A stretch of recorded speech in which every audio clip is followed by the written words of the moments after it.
Canal Graça e Salvação. Se você ainda não for inscrito em nosso canal, inscreva-se, ative as notificações. Segundo a crença popular, o ser humano possui uma alma imortal, entidade imaterial aprisionada no corpo físico que, por ocasião da morte, se desprende e passa à esfera do sobrenatural. Por essa razão, muitos acreditam na reencarnação, no contato com os mortos e que a recompensa de cada um, céu ou inferno, é recebida logo após a morte. Mas, à luz da palavra de Deus, não somos ensinados que temos uma alma, mas que somos uma alma constituída de corpo, mente e espírito. A morte é apenas um sono, um período de inconsciência que, para os justos, terminará na volta de Jesus. Quando os que morreram em Cristo ressuscitarão, terão seu corpo mortal revestido de imortalidade e estarão com o Senhor para todo sempre. Essa é a esperança cristã. Começa agora mais um estudo da Bíblia com o tema Vida, Morte e Eternidade. Olá, meus amigos, sejam bem-vindos para mais um estudo da Bíblia.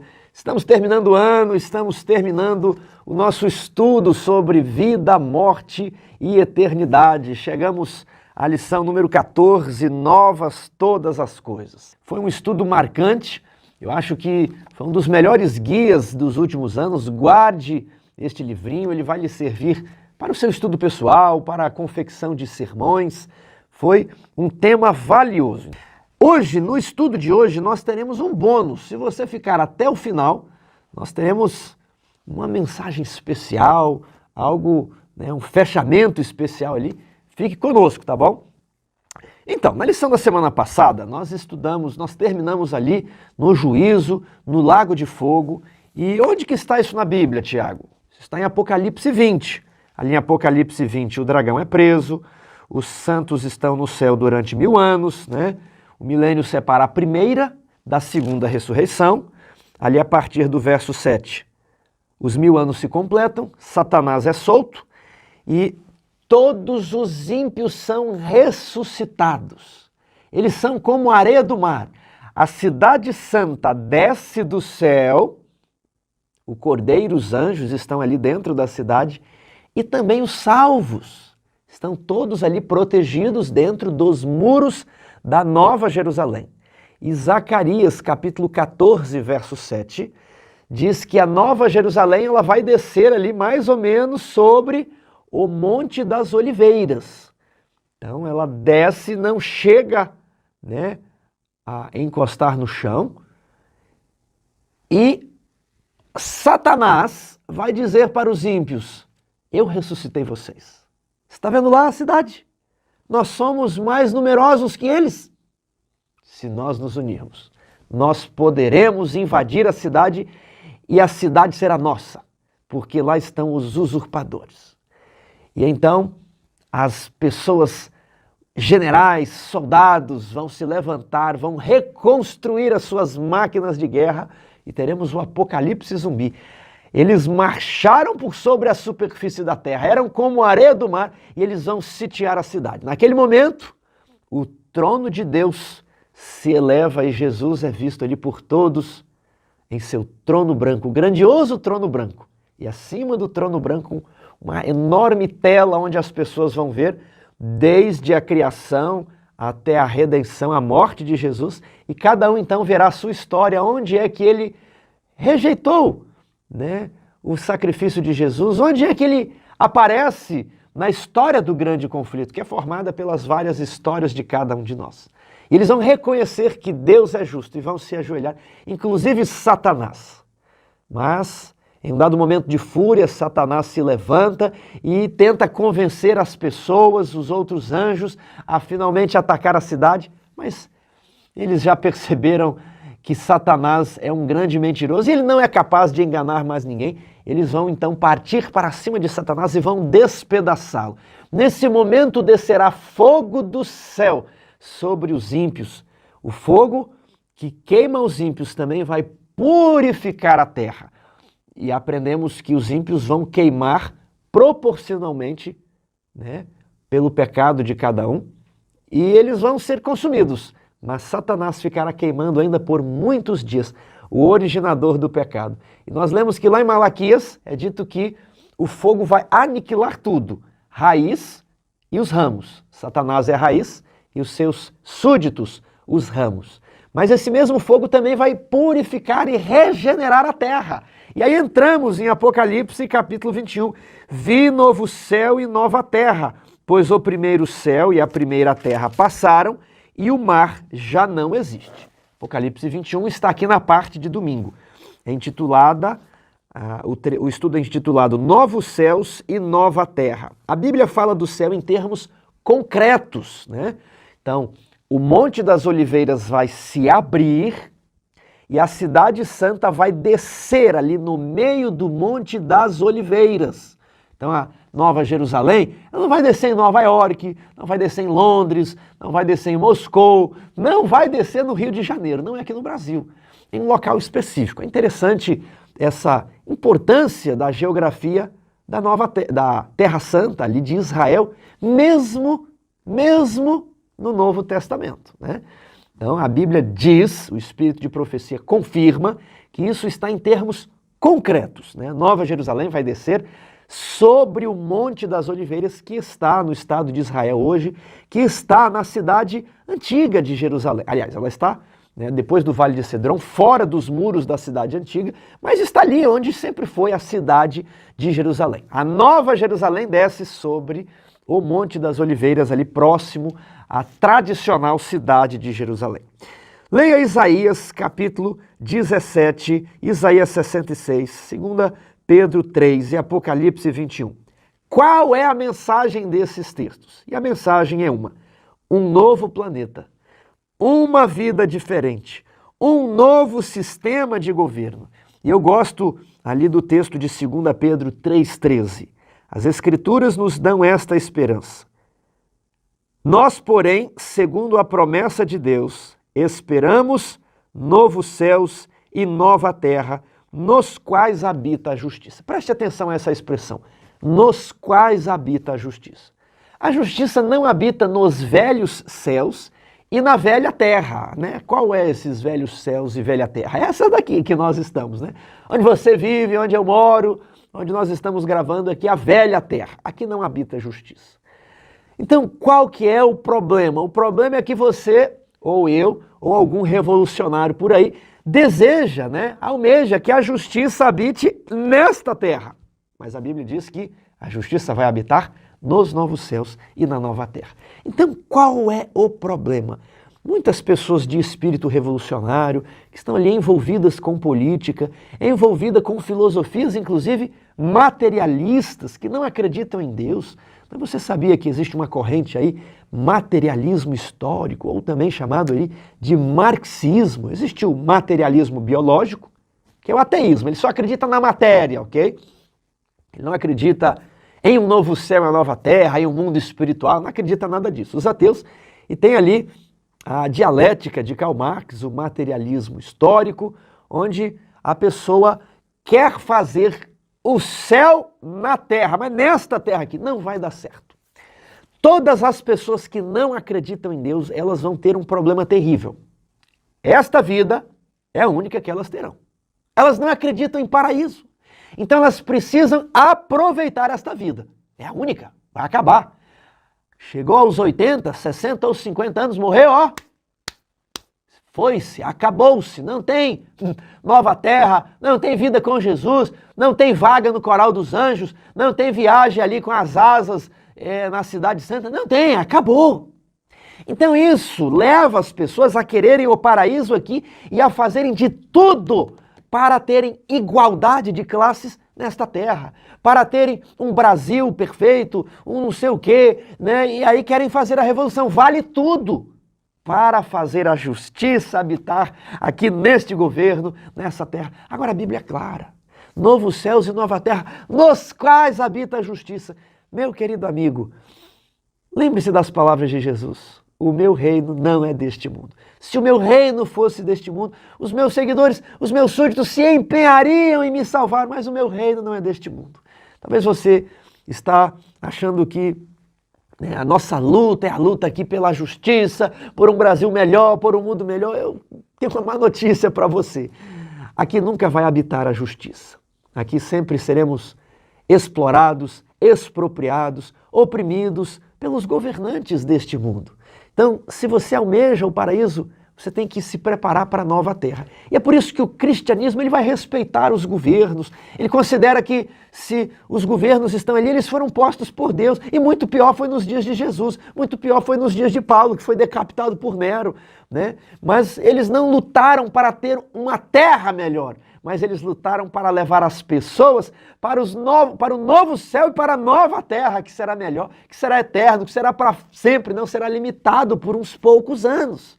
Então concentre as suas energias no novo céu e na nova terra e fuja das ideologias que não acreditam em Deus e que querem fazer o paraíso aqui, agora e vale tudo para fazer esse paraíso, para igualar as classes, para fazer uma utopia aqui, segundo o que eles pensam que é justiça, segundo o que eles pensam que é felicidade, igualdade e liberdade, que a Bíblia chama de libertinagem. Tudo bem? Agora, Apocalipse 21, verso 1 a 5, diz assim: Vi novo céu e nova terra, pois o primeiro céu e a primeira terra passaram, e o mar já não existe. E aí muitos adventistas, muitos cristãos ficam aí especulando, o mar já não existe. Será que na nova terra haverá apenas continentes, né? E não haverá o mar? Aí outros falam assim, não, o mar era o que separava João das igrejas da Ásia. Ele estava em Patmos, uma ilha, e as igrejas da Ásia no continente, e entre eles o mar. Então quando João diz o mar já não existe, quer dizer que não haverá mais a separação, não haverá mais as distâncias, né? E as pessoas com uma retórica, com uma homilética, vão explorar isso daqui. Eu acho que esse é apenas um recurso, né, homilético, ele não é um recurso exegético. Tiago, então o que significa o mar já não existe? É bem simples, né? Poesia hebraica. Poesia hebraica, ela tem uma parelha e outra parelha formando um verso, né? E aquilo ali forma um paralelo, reforçando. Ora, se ele vê um novo céu e uma nova terra, eu pergunto, o céu e a terra que hoje eu e você vemos, vai existir? Também não, né? Então, o mar que nós conhecemos não vai existir, o céu que nós conhecemos não vai mais existir e a terra onde nós pisamos também não vai existir. Vai ser um novo céu, uma nova terra e um novo mar. É simples, mas aí para ficar bonito na poesia, ele coloca ali, né, um versinho, o novo céu e nova terra, e no outro versinho, o mar já não existe. Ou ele poderia falar assim, vi um novo mar e o velho céu e a velha terra já não mais existem. Tudo bem? Apenas um recurso poético. Vamos para a segunda-feira. E no final tem um bônus, viu? E aí nós vamos falar um pouco mais da nova terra. No santuário de Deus. Compare Apocalipse 7 com Apocalipse 21. Como podemos harmonizar a descrição da grande multidão de remidos, servindo a Deus de dia e de noite no seu santuário, com a afirmação, não vi nenhum santuário na Nova Jerusalém? Como vamos harmonizar isso daqui? Olha só, na igreja existe um teólogo chamado Richard Davidson. Inclusive, o autor da lição citou o Richard Davidson aqui e o artigo dele, né? O Santuário. E o Richard Davidson, ele defende que, até a primeira frase aqui depois da pergunta, o santuário, templo celestial, sempre foi o lugar em que as hostes celestiais adoram a Deus. É difícil a gente provar essa afirmação. Eu, Tiago, não tenho como provar essa afirmação, nem na Bíblia, nem no espírito de profecia. Então, ele adota aqui uma interpretação, a lição, né, abraçou aqui a interpretação dele, eu adoto uma interpretação um pouco diferente. O que ele entende? Que o santuário sempre existiu e o santuário foi adaptado para lidar com o problema do pecado, né? Mas depois que termina o problema do mal, o santuário será o lugar que continuará existindo ali na Nova Jerusalém. Essa é a interpretação dele. Eu interpreto de uma maneira diferente. Eu vou pegar bem literal o que o texto bíblico está dizendo. Eu não tenho nenhum texto dizendo que o santuário existiu, mas nós vemos ali o santuário atrelado as alianças, né? E a aliança da graça, ela só aparece após o problema do pecado. O livro de Hebreus diz lá assim também, né? Deixa eu achar aqui. Hebreus 9:1. Ora, a primeira aliança também tinha o seu santuário terrestre. Então, a aliança terrestre, a aliança do Sinai, estava vinculada com o santuário terrestre, assim como a aliança da graça está vinculada ao santuário celestial. Então, se essa aliança da graça ela apenas foi revelada aos anjos após o problema do pecado, eu entendo que o santuário ele aparece para lidar com o problema do pecado. E o texto de João que diz ali em Apocalipse 21:22, não vi santuário na Nova Jerusalém. Eu entendo que o texto é literal. Ele não viu o santuário porque acabou o pecado, o santuário foi desmontado. Não é isso que nós aprendemos ali com o santuário do deserto? Que ele era desmontável? Cada lugar eles montavam um santuário e desmontavam. Então, João ele é bem explícito. Olha, na Nova Jerusalém eu não vi santuário. Tiago, então como que você entende Apocalipse capítulo 7? Ora, Apocalipse, a partir do capítulo 4, 5, 6, 7, 8, 9, 10, até o 11, 19, João está retratando o primeiro compartimento do santuário celestial. Nós, inclusive, fizemos uma série sobre esse tema aqui, e vou deixar o link na descrição. O nome da série é Quando Jesus Entrou no Santíssimo. Você pode ir diretamente para o vídeo 4 e o vídeo 5 da série, onde nós falamos sobre as portas do santuário, sobre o pano de fundo do Apocalipse, que é o santuário celestial. E como João entra no santo, ele vê ali todas as coisas retratadas. Ele tem a visão dos 7 selos, das 7 trombetas, tudo ali no primeiro compartimento. Ele vê as almas debaixo do altar, que são as pessoas debaixo do altar. E ele vai descrever ali a multidão adorando a Deus no seu santuário. Então, uma primeira explicação para essa aparente contradição é que João está dentro do santuário celestial e ele vai retratar as suas visões dentro do santuário celestial. Nada mais natural que isso. Uma segunda explicação é que João, lá em Apocalipse 21, 22, explica: nela não vi santuário. Por quê? Porque o seu santuário é o Senhor. E aí Deus vai tabernacularizar. Apocalipse 21, 3. Então ouvi grande voz vinda do trono, dizendo: eis o tabernáculo de Deus com os homens. Deus habitará com eles, eles serão povos de Deus e Deus mesmo estará com eles. Então o verbo esquine, tenda, é usado aqui, no tabernáculo. Deus vai tabernacularizar com o seu povo, ele vai habitar junto com eles. Vocês se lembram lá de Êxodo? E me farão um santuário para que eu possa habitar no meio do povo. Agora, não existe mais santuário que vai separar o povo de Deus. Deus mesmo vai ser o tabernáculo, o santuário. Então, aquele santuário que existia, ele separava Deus dos adoradores ali. Era necessário que um sacerdote fizesse a mediação entre o homem e Deus. Agora que acabou o problema do pecado, as pessoas vão tabernacularizar com Deus, não vai haver essa separação. Então João diz: eu não vi um santuário na Nova Jerusalém. No capítulo 7, ele não está falando da Nova Jerusalém, ele está ali, ainda no contexto do pecado, dentro do primeiro compartimento. Ele só entra no segundo compartimento ele vê o segundo compartimento após Apocalipse capítulo 11, verso 19. Explicamos tudo ali naquela série sobre o santuário aqui no canal, Quando Jesus Entrou no Santíssimo. Agora, essa interpretação, ela não vai afetar o seu estilo de vida, o seu modo, nós não devemos brigar, discutir com isso. A interpretação do Richard Davidson, o pastor Tim adota essa interpretação, eu adoto outra interpretação, tudo bem? E nós, como irmãos, vamos conviver na igreja com essas duas interpretações. No livro Primeiros Escritos, eu quero reforçar aqui a minha interpretação na primeira visão de Ellen White, que é que ela diz ali: com Jesus à nossa frente, descemos todos da cidade para a terra. Veja só, ela estava na cidade e desceu para a terra. Sobre uma grande e íngreme montanha, que, incapaz de suportar a Jesus sobre si, partiu-se em duas, formando uma grande planície. Que montanha é essa que ela descreve? É o Monte das Oliveiras, tal qual está lá em Zacarias capítulo 14, verso 4.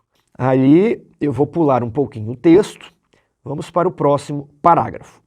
Vi outro campo repleto de todas as espécies de flores. Quando as apanhei, exclamei, elas nunca murcharão.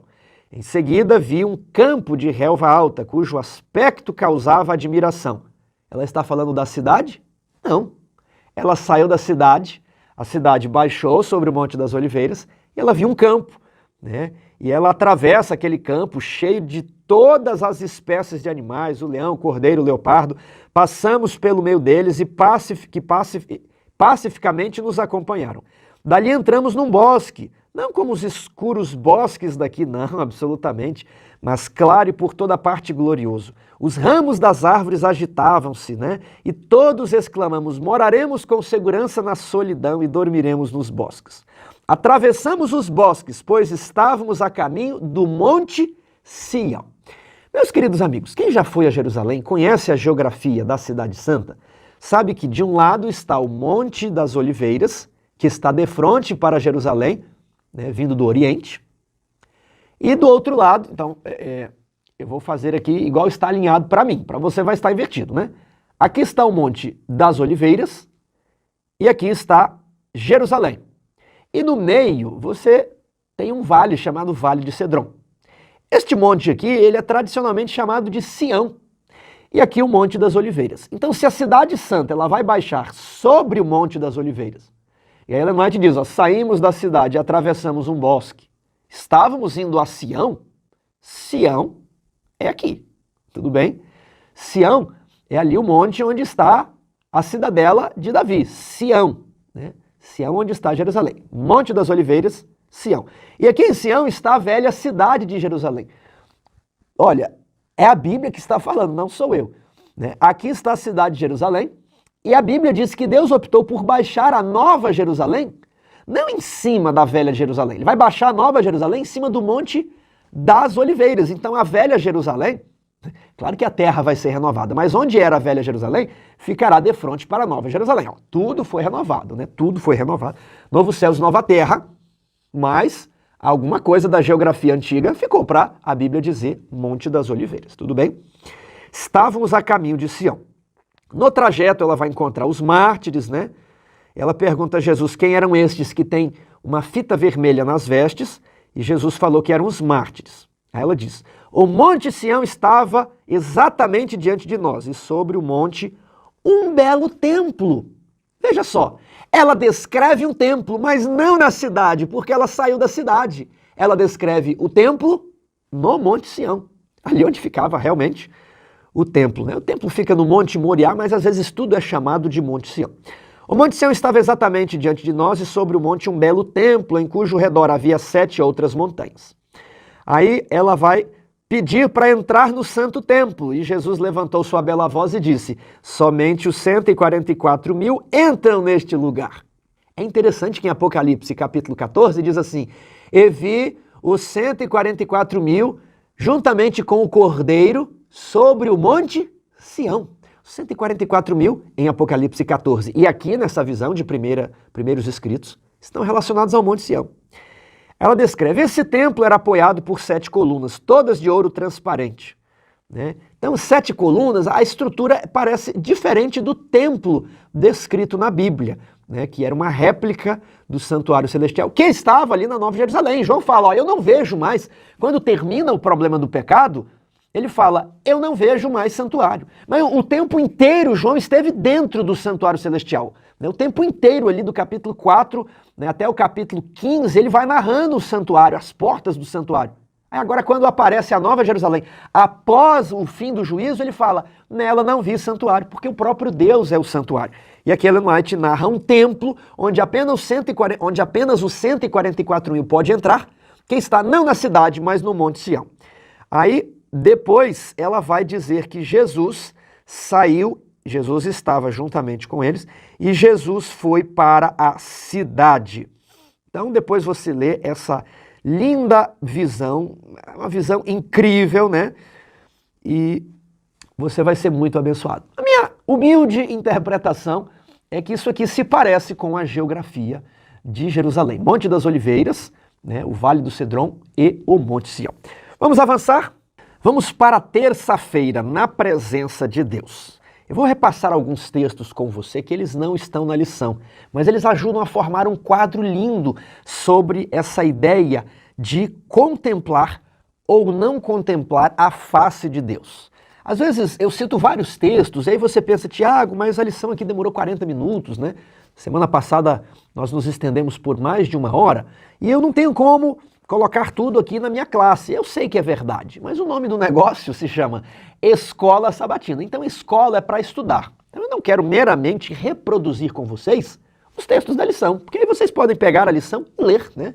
Aí não tem novidade. Então, eu quero dar aqui subsídios para vocês enriquecerem o estudo. Às vezes você nem vai poder compartilhar na sala, mas você, professor, enriquece o seu estudo pessoal.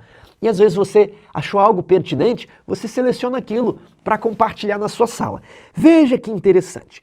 Em Êxodo capítulo 3, versos 4 a 6, Moisés, ele se depara com uma sarça ardente. E o que é que Deus fala para Moisés? Tira as sandálias dos teus pés, porque o lugar onde estás é terra santa. Disse mais: eu sou o Deus de teu pai, o Deus de Abraão, o Deus de Isaque, o Deus de Jacó. Moisés escondeu o quê? O rosto, porque temeu olhar para Deus. Olha que interessante, Moisés escondeu o rosto porque temeu olhar para Deus. Quando nós avançamos um pouco mais lá para Êxodo 20, o povo é instruído a ter um encontro com Deus. Eles tomam banho, eles cercam o Monte Sinai, ninguém poderia subir e encostar no Monte Sinai, nem mesmo o animal, senão morreria. E então o monte fumega, o monte treme, a terra treme, uma nuvem negra cerca o cume do Monte Sinai, raios, trovões, uma voz como clangor de trombeta, e o povo presenciou os trovões e os relâmpagos, e aqui em Êxodo 20, 19, eles pedem: Moisés, fale conosco, mas não fale Deus, senão vamos morrer. Respondeu Moisés ao povo: não temais, Deus veio para vos provar, a fim de que o seu temor esteja diante de vós, a fim de que não pequeis. Todas as pessoas na Bíblia que tiveram um encontro com Deus, elas temeram e pensaram que fossem morrer. Quando Manoá e sua esposa se encontraram com o anjo do Senhor, eles ficaram maravilhados e pensaram: nós vamos morrer. Nós vamos morrer porque vimos a Deus. Quando nós estamos ali com outros profetas como Daniel, como João, eles ficaram fracos ao ver a glória de Jesus e pensaram que fossem morrer. Quando Isaías declarou assim: no ano da morte do rei Uzias, eu vi o Senhor assentado sobre um alto e sublime trono, e querubins estavam ao seu redor, as suas vestes enchiam todo o templo, e os querubins clamavam: santo, santo, santo, toda a terra está cheia de sua glória. Ele disse: ai de mim, vou morrer, porque sou um homem de lábios impuros e habito no meio de um povo de impuros lábios, e eu vi o Senhor dos exércitos. Ai de mim. E agora, todos, eu narrando aqui, todos têm medo de ver a face de Deus. Nós vamos para Êxodo 33 e nós temos um pedido inusitado. Em Êxodo 33, verso 18, Moisés se dirige a Deus e diz assim: rogo-te que me mostres a tua glória. Que ousadia de Moisés. Mas essa é uma ousadia recompensada. Sabe aquela ousadia do filho que agrada ao pai? Que ousadia de Moisés. Respondeu-lhe o Senhor: farei passar toda a minha bondade diante de ti. A glória do Senhor é a sua bondade. Verso 20, e acrescentou: não me poderás ver a face, porquanto homem nenhum verá a minha face e viverá. Disse mais o Senhor: eis aqui um lugar junto a mim, e tu estarás sobre a penha, sobre a pedra. Quando passar a minha glória, a minha bondade, eu te porei numa fenda da penha, e com a mão te cobrirei até que eu tenha passado. E depois, em tirando eu a mão, tu me verás pelas costas, mas a minha face não se verá. Isso aqui é incrível. Isso nos diz que Deus, ele tem mão. Se tem mão, tem braço. Se tem costas, tem corpo. Se tem face, é um Deus pessoal. Não é uma energia, não é um ser abstrato, incompreensível, impessoal, como muitos acreditam. Ele é um Deus pessoal e nós fomos formados à sua imagem. Mas Moisés pede para ver a face e ele fala, não poderás ver a minha face. Ninguém pode ver a minha face e viver. E quando vamos então para João, capítulo 1, verso 1, ali é dito que ninguém jamais viu a Deus. Tiago, se ninguém jamais viu a Deus, quem é que João viu? Manoá viu quem? Daniel viu quem? Quem essas pessoas viram? João 1,18, ninguém jamais viu a Deus. O Deus unigênito, que está no seio do Pai, é quem o revelou. Então as pessoas que viram a Deus, Daniel, Isaías, João, Manoá, eles na verdade viram o anjo do concerto, eles viram o Deus unigênito, eles viram o Filho, porque ninguém pode ver a face do Pai e continuar vivo. Ellen White, quando teve a sua visão, ela disse que viu um trono e ali assentado o Filho, e ao seu lado uma nuvem encobria um outro ser majestoso e glorioso. E ela pergunta, quem é esse que está encoberto pela nuvem? E Jesus diz para Ellen, este é o meu Pai. E Ellen White, assim como Moisés, ela pede, eu quero ver o Pai. E lhe é dito o seguinte, ninguém pode ver o Pai e continuar vivo, porque a glória que o Pai exala, se um mortal contemplar esta glória, ele vai ser consumido na glória. Esse é o nosso Deus, esse é o caráter do nosso Deus. E Jesus disse, se fores fiel, juntamente com os remidos, poderás participar do fruto da árvore da vida e ver o meu Pai. Porque bem-aventurados os limpos de coração, Jesus prometeu, os limpos de coração verão a Deus, verão o Pai. Você não deseja, meu querido irmão? Ninguém pode ver a face de Deus, nenhum mortal já viu a face de Deus. Mas os limpos de coração. E aqui o apóstolo João, ele narra em Apocalipse capítulo 22, verso 3. Nunca mais haverá qualquer maldição. Nela estará o trono de Deus, na Nova Jerusalém, o trono do Cordeiro. Os seus servos o servirão. Contemplarão a sua face, e nas suas frontes está o nome dele, Yahvé. Que maravilhoso, que glória. Isso será a maior de todas as recompensas. Você poder entrar na nuvem de glória e ver a face de Deus. Ali está toda a energia, todo o poder, todo o universo, tudo sai de Deus, tudo procede de Deus. E agora você pode olhar nos olhos do Criador, da força infinita, daquele ser que existe pelos séculos dos séculos. Isso é maior do que tudo, isso é maior do que viver para sempre. Você viu a face de Deus. Que momento eletrizante, que momento glorioso, que momento sublime, que momento inefável, que momento indescritível. Ver a face de Deus, mas é apenas para os puros de coração. Como está o seu coração? Jesus, quando ele vier, ele não vai purificar o coração. Lembra daquele texto de João? A pessoa precisa se purificar. Né? Quando ele vier, nós veremos a sua face. Né? E todo aquele que é puro a si mesmo, né? Aquele que vai ver a sua face a si mesmo se purifica. Está aqui, ó, 1 João 3,3. A lição faz menção. Ah, Tiago, mas a gente vai purificar nós mesmos? Não. É a graça de Jesus que nos lava. Mas ele está à porta e bate. Se alguém ouvir a minha voz e abrir a porta, entrarei. Então, Jesus já fez tudo para salvar você e continua fazendo lá no Santuário Celestial. Mas ele não arromba a porta. Então você precisa abrir. O abrir a porta e permitir que ele faça uma obra na sua vida é esse a si mesmo se purifica. O trabalho é em cooperação. Quarta-feira, mas eu não vou para quarta-feira. Eu quero fazer uma sugestão aqui para os professores.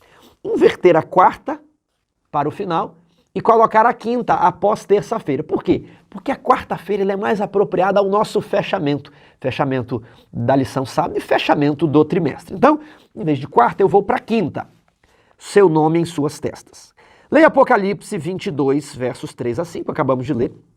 Como podemos ter certeza de que estaremos entre aqueles que terão o nome de Deus gravado na testa? Como poderemos ter a certeza que estaremos na nova terra? Não podemos ter essa certeza, meus irmãos. Nós podemos ter a esperança. Porque ter a certeza de que você vai para o céu É a negação da doutrina do juízo, que nós estudamos na semana passada. Se você tem certeza, você não precisa ser julgado, né? Você já pode ir para o céu, né? Se você tem certeza, os anjos também devem ter a certeza de que você vai para o céu, entendeu? Mas os anjos estão ali atentos, olhando o julgamento. Casos são decididos, nomes são aceitos, nomes são rejeitados. Então, se existe um juízo, né? Vimos que Deus é transparente, Deus sabe todas as coisas. Mas se existe um juízo para que os seres criados, né, os seres que não caíram, né, os anjos e os seres de outros planetas, eles possam compreender quem vai e quem não vai, como é que você já sabe que você vai, você já tem a certeza, né? O seu nome nem foi chamado lá ainda, mas você já tem a certeza. Então, ter certeza é o seguinte, os seus pecados já foram pagos, você vai se garantir, né, e você não vai mais voltar a praticar o mal. Isso é presunção, né? Isso aqui, eu gosto de falar que nós teremos a esperança, né? Temos a certeza de que Jesus já fez tudo por nós. Temos a certeza de que Jesus, ele quer nos salvar. Temos a certeza da parte de Deus. Mas da nossa parte, irmãos, somos tão falhos, somos tão pecadores, não podemos cair nessa ideia perfeccionista de falar, eu estou no céu, eu estou pronto, eu sou puro, eu vou ver Deus face a face. Essa é a heresia do perfeccionismo, né? De que quer dizer que a pessoa já é pura, que ela já não peca mais, né? Lábios santificados jamais pronunciarão, estou salvo, estou perfeito, não peco mais. Lábios santificados jamais falarão isso. Quanto mais nós nos aproximarmos de Cristo, mais pequenos nós vamos nos sentir, mais pecadores, mais indignos. E aí durante a angústia de Jacó, nós vamos ter a incerteza, será que os meus pecados foram confessados? Né? Será que realmente eu abandonei tudo de mal? Né? De Jesus temos a certeza, mas será que eu aceitei o sacrifício de Cristo? Essa é a angústia de Jacó. Então não tem como nós termos a certeza de que a gente está garantido. Né? Então, a certeza de que eu estou garantido é a negação da doutrina do juízo, é a negação da doutrina da salvação e flerta aí com o perfeccionismo, com a presunção. Vamos para a pergunta 6, ela fala um pouco sobre justificação. Paulo escreveu sobre Abraão, que existiu muito antes da vinda de Cristo, como um exemplo de salvação pela fé. Porque se Abraão foi justificado por obras, tem do que se orgulhar, porém não diante de Deus. Pois o que diz a Escritura? Ela diz, Abraão creu em Deus, e isso lhe foi atribuído para a justiça. Ele foi imputado como justiça. No mundo evangélico, na teologia reformada, eles só acreditam na justiça imputada.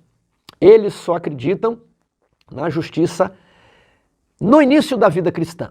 Então, a fé vem pelo ouvir, ouvir a palavra de Deus. Então, a pessoa ali tem a fé que é produzida no coração da pessoa por Deus. Ela crê e pronto, ela está salva. Isso é teologia reformada. Na teologia reformada, o juízo foi na cruz. Jesus morreu, pagou os pecados de todos os salvos. Então, na teologia reformada, ela não entra em juízo, ok? Aquele que está em Cristo, né, não entra em juízo. O juízo é só para os ímpios. Mas nós rebatemos isso lá na semana passada. Vimos que a palavra crisis, ela tem um sentido naquele texto lá de João 5:24, de condenação. Então, aquele que está em Cristo não está na condenação. Vimos lá em 2 Coríntios 5:10 que todos compareceremos perante o tribunal de Cristo. Então, o juízo é para todos. Mas na teologia evangélica, eles só acreditam na justiça imputada e somente na justiça imputada. Nós acreditamos na justiça imputada, nós adventistas. Mas nós somos de tradição wesleyana. Nós não somos de tradição reformada. Tradição luterana, calvinista. Nós não somos dessa tradição. Nós somos da tradição wesleyana metodista. E na tradição wesleyana metodista, que nós acreditamos ser a interpretação correta da Bíblia, nós acreditamos em justiça imputada e justiça comunicada. Nós acreditamos em fé e acreditamos em obras. Então, na teologia reformada, acredita-se uma vez salvo, salvo para sempre. Então, Abraão recebeu a justiça imputada, está salvo, acabou. E aí, se ele está vindo à igreja, se ele recebeu a justiça imputada, ele tem certeza que ele vai para o céu, acabou, ele é um eleito, ele está predestinado. Você entendeu? Porque só existe aquela justiça. E se ele já recebeu aquela justiça, pronto, acabou, ele não entra em juízo, ele já está salvo, ele tem certeza. Nós, adventistas, entendemos que a salvação ela vai ocorrer em 2 tempos. Quando a pessoa aceita Cristo, ele recebe a justiça imputada pela fé, e somente pela fé, perdão dos pecados. Ele é aceito como filho, sem condições, sem precisar guardar nada. Aí começa a caminhada dele, ele entra em aliança. Mas uma vez que ele entra na aliança, ele se obriga, por amor a Deus, como retribuição ao sacrifício de Cristo, a guardar a aliança. E então, ao final, todos os que estiverem com o nome escritos no livro da vida, que pediram para entrar em aliança, terão os casos examinados. E agora sim há condições. Qual é a condição? Obediência. Agora sim há condições. Então agora os casos serão avaliados pelas obras. Não no começo, mas no segundo momento. Então, preste atenção. Tradição reformada é só justiça imputada. A salvação é pela fé e pela fé somente. Nós, adventistas, concordamos com isso. Mas para eles é só isso. Para nós, agora eu vou mudar a palavra, eu vou falar de justificação, que é diferente. Ó. Eles equivalem na teologia reformada salvação com justificação. Nós não. Salvação é o que aconteceu nesse primeiro momento. Agora, justificação ela é maior. E a Bíblia aqui está falando de justificação, não de salvação. Olha, Abraão foi justificado por obras? Num primeiro momento, não. Mas e num segundo momento? Eu vou pegar a Bíblia, tudo bem?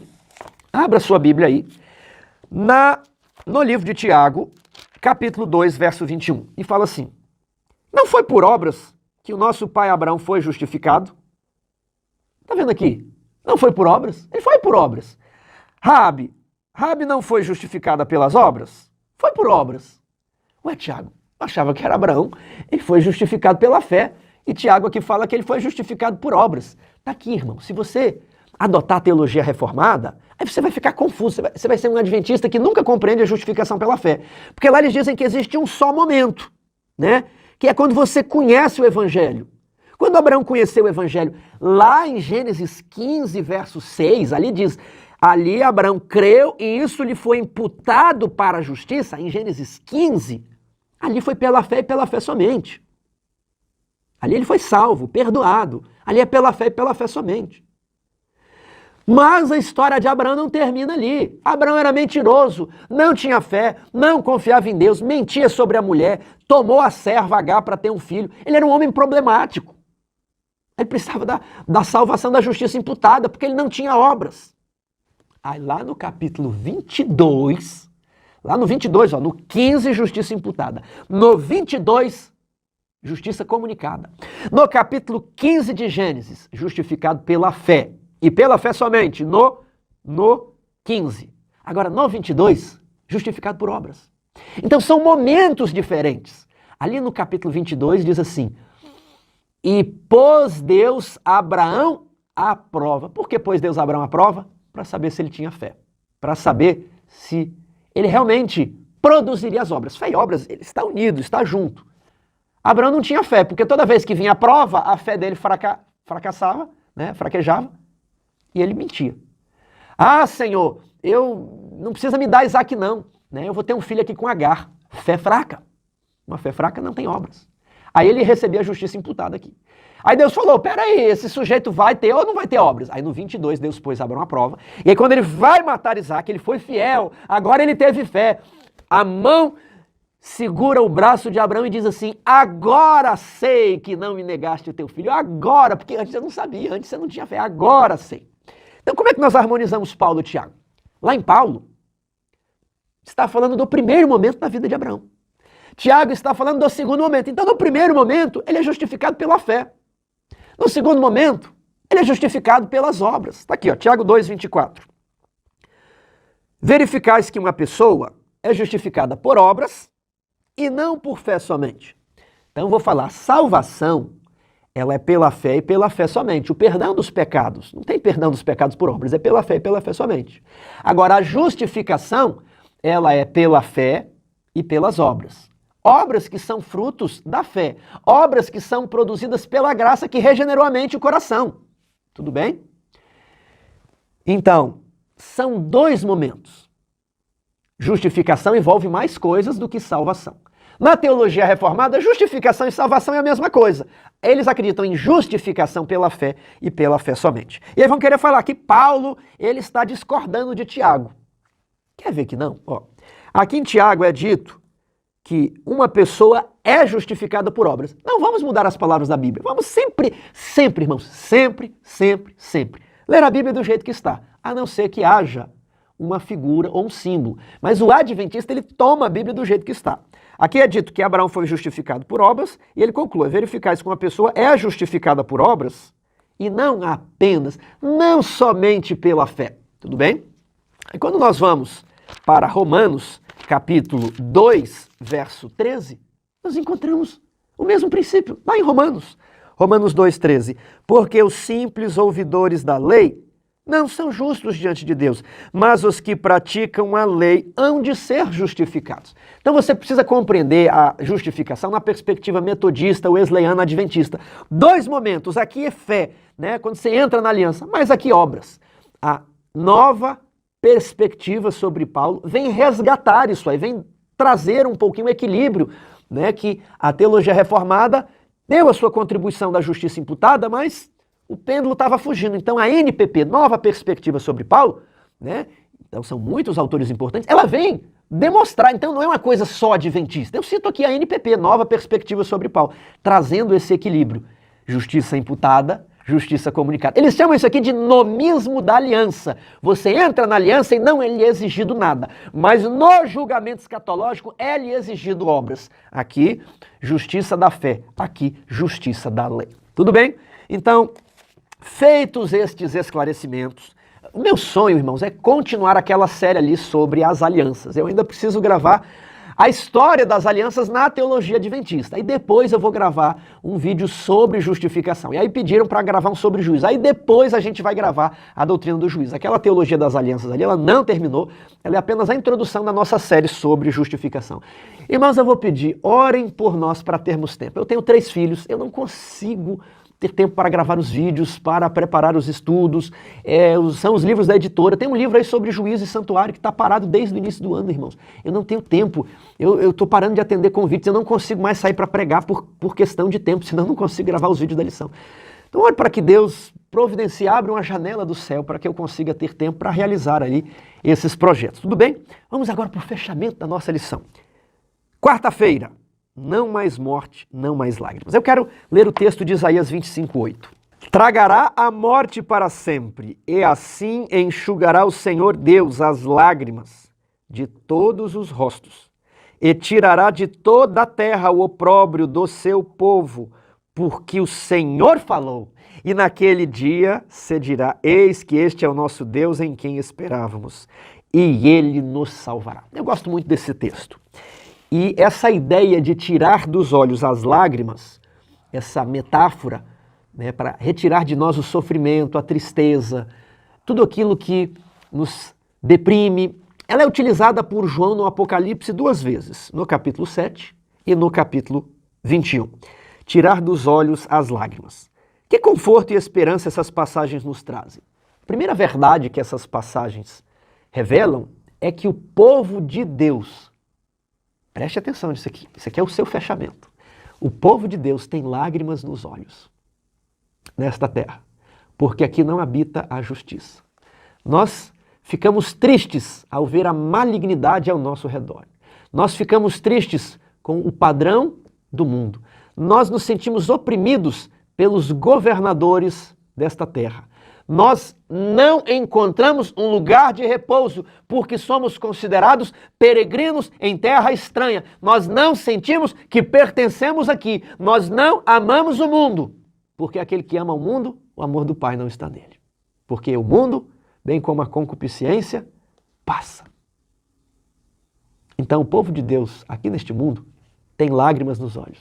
Eles morrem, eles veem crianças sofrendo, eles tentam dar estudos bíblicos, eles tentam salvar as pessoas e as pessoas não querem, e eles choram, eles oram por filhos que estão distantes. O povo de Deus tem lágrima nos olhos. O povo de Deus também, ele está em opróbrio. Eles são reprovados. Põe sua Biblinha debaixo do braço e vai para a igreja. É como se você não se adequasse a esse mundo. Ah lá o crente, olha ali o brega, olha isso. Ele é um bobo, ele é um idiota, ele é um jumento, ele é um retardado. É isso que o mundo pensa quando olha para um cristão. Ainda mais um cristão bíblico, né? Que se você quiser ser um cristão soft, um cristão light, né? Um cristão que bate um olho em você e não sabe se você é secular ou se você é cristão. Né? Eles olham para a sua conversa e eles não sabem se você professa alguma religião. Talvez você é da religião do shopping, da religião do celular, da religião dos estádios, da religião das casas de prazer, e ninguém identifica que você é um cristão, porque você ama o mundo, você não se nega. Ah, Tiago, mas aí eu não vou poder fazer nada. Ah, mas e aí eu não posso ver isso, não posso comer aquilo, não vi. Aí a vida está muito ruim, mas é ruim mesmo, meu irmão, porque nós aguardamos novos céus e nova terra, onde vai ser bom. Onde habita a justiça. Aqui é ruim, aqui é a sociedade opressora, aqui é o mundo que jaz no maligno, aqui é a casinha ali daquele conto de fadas, Alice no País das Maravilhas, aqui é o terreno encantado de Satanás. Nós não encontramos prazer aqui e alegria. Temos as obras criadas de Deus que nos dão um alento. Mas o povo de Deus nessa terra tem lágrimas nos olhos. O povo de Deus está sempre em opróbrio. O povo de Deus está ardentemente aguardando a volta de Jesus. Como uma criança ficou o mês inteiro aguardando o dia do Natal, ansiosa para ganhar o presente. E você tem que estar ansioso para a volta de Jesus. Eu queria compartilhar aqui com vocês alguns textos. E eles falam sobre a nova terra.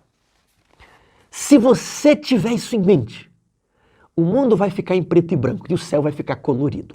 As coisas não vão fazer sentido aqui mais. E você vai passar pelas intempéries da vida, você vai passar pelas provações e problemas, sabe como? Tranquilo, sabendo que você tem uma pátria que lhe aguarda.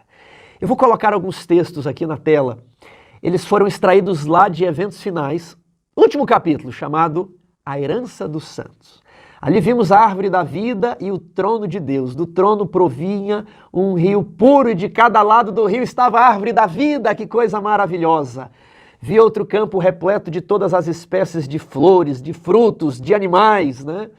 No céu também nós nos assentaremos a uma mesa de muitos quilômetros e poderemos entreter conversa mesmo com as pessoas que estão distantes. Nós poderemos ver, eu não sei como funciona isso. Sabe ali quando sua família está se reunindo no ano novo para tomar aquela refeição, os filhos que estão distantes, eles se encontram com a família, são poucos dias de férias, mas no céu vai ser para sempre. Você tem que almejar o céu. Ninguém necessitará ou desejará repouso. No céu teremos o vigor da eterna juventude. A aquisição de conhecimento não cansará o espírito, nem esgotará as energias. Haverá também uma recompensa aos ganhadores de almas, quando os portais daquela linda cidade se revolverem nos seus luzentes gonzos e nela entrarem as hostes que observaram a verdade.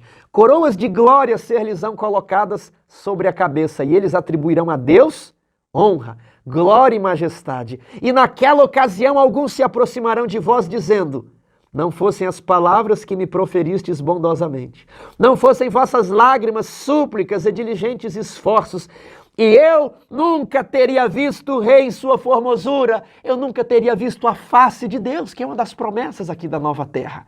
Você se lembra daquela música? Jogaram o livro fora. Alguém encontrou e o leu. A pessoa narrando em primeiro fora. Deu um livro a outros falando de Jesus. Jogaram o livro fora. Encontrei-o e o li. Jesus tocou meu coração e por isso estou aqui. Obrigado por dar-me para o Senhor. Na terra ninguém viu, mas o céu revelou. Que recompensa é essa?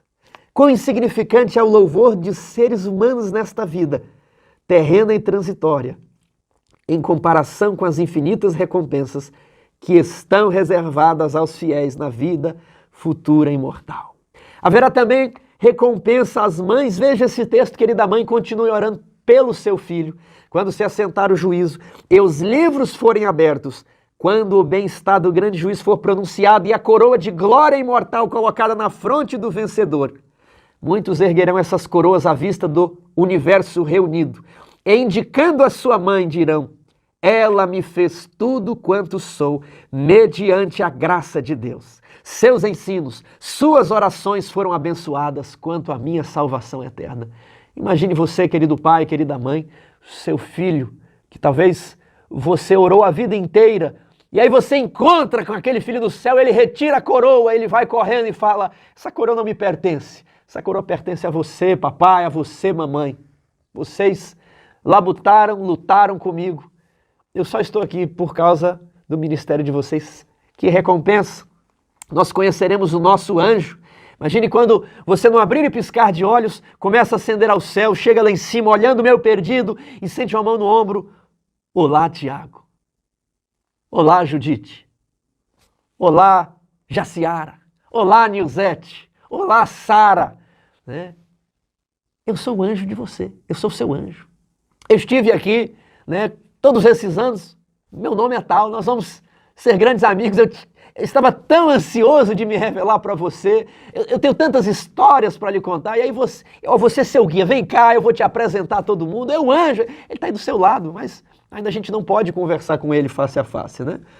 As perplexidades da vida serão explicadas. Onde para nós apareciam apenas confusão e decepção, propósitos frustrados e planos subvertidos, ver-se-á um propósito grandioso, predominante e vitorioso, uma harmonia divina. Você vai olhar o mapa da sua vida e você vai ver a rota que Deus traçou. E aí, aqui de baixo, você só via problema, dificuldade, porque o buraco na estrada, porque que Deus permitiu, né, o filho morreu, o carro bateu, o desemprego, por quê? Aí lá você vai ver todos os caminhos que você poderia trilhar. Mas as perplexidades da vida serão explicadas.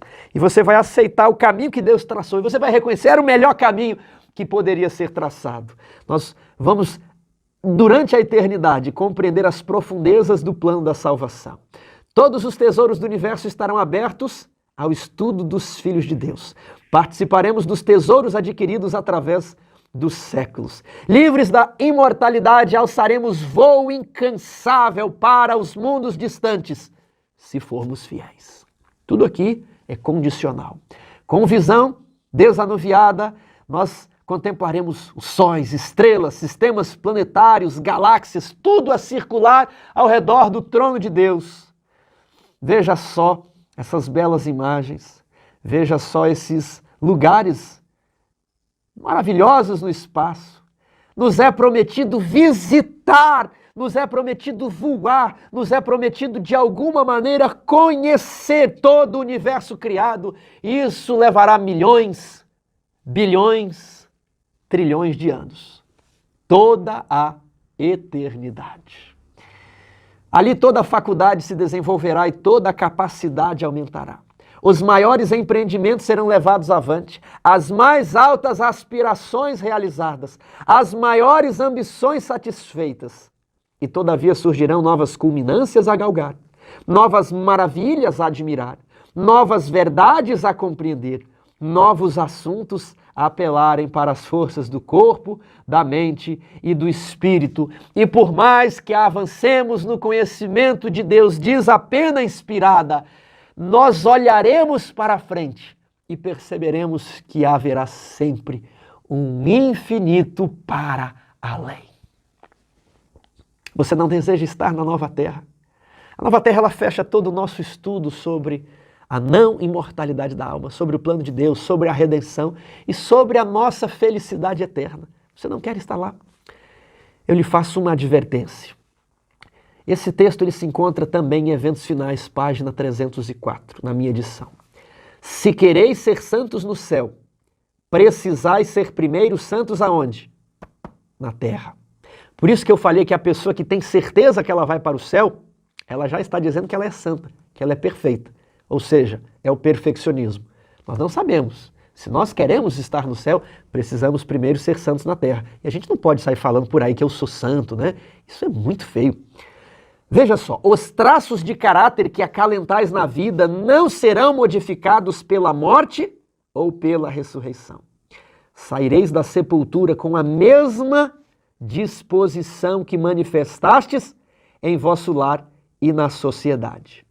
Jesus não altera o caráter em sua vinda. Tem pessoas que estão levando a vida aí mais ou menos daquele jeito e vão pensar, estou aguardando Jesus, Quando ele vier, ele vai resolver o problema da minha vida, ele vai me transformar, e aí pronto, aí eu vou parar de pecar, aí eu vou ser obediente, aí eu vou ser manso, aí eu vou produzir o fruto do Espírito, aí eu serei amoroso, aí eu serei longânimo, aí eu serei misericordioso. Quando Jesus me glorificar, aí eu terei o domínio próprio. Meu amigo, se você não tem o fruto do Espírito agora, quer dizer que você está praticando as obras da carne. Quem pratica as obras da carne não herdarão o reino dos céus. Entenda o seguinte, você vai ressuscitar com a mesma disposição. Lembra lá no estudo passado, quando falamos que os mortos, eles ressuscitam defeituosos e com a natureza doentia? Por isso que o Apocalipse os chama de mortos, são como zumbis, eles ressuscitam ali doentes, eles ressuscitam com o corpo deformado. Eu não sei mais detalhes, mas é aquele famoso apocalipse zumbi querendo atacar você que está dentro da cidade, se é que estivermos lá na cidade, não é? Agora, os salvos vão ressuscitar glorificados. E os que estiverem vivos até a volta de Jesus? Que é, talvez a nossa realidade, Jesus está prestes a voltar. O seu caráter precisa estar transformado, em harmonia com toda a vontade revelada de Deus, antes de terminar o juízo, antes de Miguel se levantar. Você precisa ser santo antes disso. Deus ama os pecadores, mas só vai levar os santos para o céu. Eu leio aqui, ó, Jesus não altera o caráter em sua vinda. A obra de transformação tem de ser efetuada agora, na sua vinda. Ele altera o corpo, ele altera a natureza, mas não a disposição do coração, não a disposição da mente, não o caráter. Muitos estão pensando que isso só vai ser alterado na volta de Jesus. Ah, só teremos uma nova natureza na volta de Jesus? Sim, é verdade. Mas se o pecado habitar em você até a volta de Jesus, você está fora. Você vai morrer quando ele voltar, porque ele é santo. E se você não for santo, você não poderá ver o Senhor. Sem santidade ninguém verá Deus, diz o livro de Hebreus. Ele é um fogo consumidor. Você está compreendendo? A natureza pecaminosa vai ser transformada na glorificação. Agora, o seu caráter tem que ser transformado antes do juízo, senão você não é aprovado no juízo. Eu estou batendo nessa tecla porque as pessoas confundem demais isso. O seu caráter precisa ser transformado hoje. Você precisa guardar toda a lei. Você precisa se conformar com toda a vontade revelada de Deus. A obra de transformação tem de ser efetuada agora. Nossa vida diária está determinando o nosso destino. Precisamos arrepender-nos dos defeitos de caráter, vencê-los pela graça de Cristo e formar um caráter simétrico neste período de prova, a fim de que sejamos habilitados para as mansões do alto. Você não quer, você não deseja adquirir esse caráter? Se o pecado habita em você, se você é o homem de Romanos 7, o Espírito Santo não habita em você. Mas se habita em vós o Espírito de Deus, ele vivificará o vosso corpo mortal, assim como vivificou o corpo de Cristo. Então em Romanos 7 diz assim, o pecado que habita em mim, mas os que são carnais não podem agradar a Deus, diz Romanos 8, verso 8. E ali, em Romanos 7 é o pecado que habita no crente, mas em Romanos 8 é o Espírito Santo. Andai no Espírito, queridos irmãos, e jamais satisfareis a concupiscência da carne. E você então, apesar de sofrer e chorar muito neste planeta, terá a eternidade, anos e anos, milhões e milhões, bilhões e bilhões de anos, para gozar a sua vida com os seus familiares. Eu penso nos meus filhos. Aqui a gente fica falando, querido, cuidado do carro, olha o ônibus, olha o caminhão, segura na mão do pai. Mas quando Jesus voltar, eu quero subir abraçado. Você vai subir abraçado com a sua esposa. Você vai subir abraçado com o seu marido, com a sua mãe, com o seu pai, de mãos dadas. Vamos para o céu com mãos e mãos unidas e vamos ser arrebatados em famílias. Mas quando chegar lá em cima, eu vou falar, filho, não precisa mais pegar na mão do papai, pode correr. Aqui não tem mais perigo.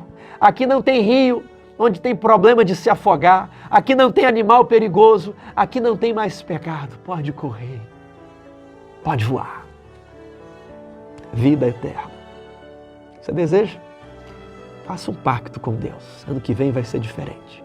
Você quer estudar para ser santo. Você quer orar para ser santo. Você quer que Deus transforme você em uma pessoa santa. Você quer ler o espírito de profecia, você quer estudar mais a sua Bíblia, você quer dedicar mais tempo para a oração, você quer ser santo de verdade. Você não quer ficar adiando, você quer ser santo agora. Você quer o seu caráter transformado agora, para que quando Jesus voltar, ele possa transformar a sua natureza pecaminosa.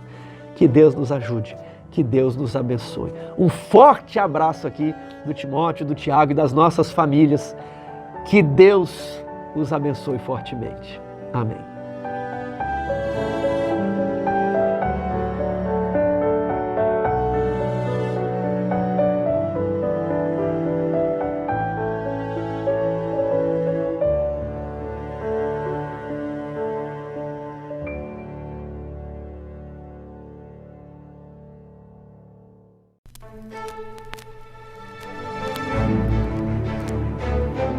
Canal Graça e Salvação. Se você ainda não for inscrito em nosso canal, inscreva-se, ative as notificações. Que Deus lhe abençoe hoje e sempre. Graça, paz e maranata. O Senhor logo vem.